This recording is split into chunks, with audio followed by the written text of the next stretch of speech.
Hi, I'm Susan Eiseman Levitin. It's February 22nd, 2024. We're here in Raleigh, North Carolina at QuiltCon 2024. This is a quilt that I made for the Wyndham Artisan Challenge that was not selected to hang in the show, but I wanted to tell you a little bit about the process of this quilt.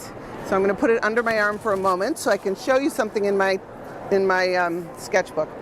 So this quilt was inspired by a line drawing that I made for my daughter's bat mitzvah. My daughter just turned 30, so some number of years ago, that we used as the ongoing motif through all of the graphics and invitations, etc., for her bat mitzvah.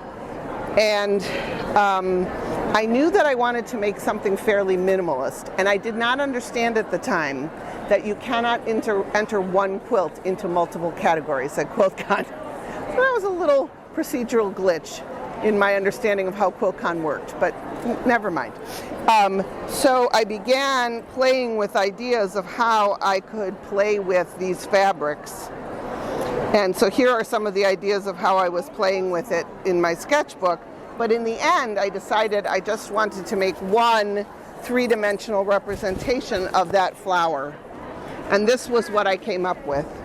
And I learned so much about working with curves and needle turn applique and bias, applying the biased binding, and how different it is when you're working with a shot cotton than when you're working with quilting cotton, and so many things. So it didn't hang in the show, but I grew so much as a quilter while making this piece.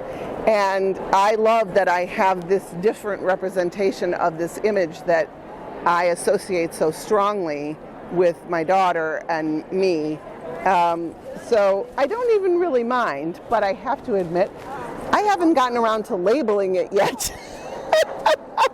So I'm going to do that after this video ends, because they have labels here at the Quilt Alliance booth. So anyway, that is my, I call this Brenna's Flower.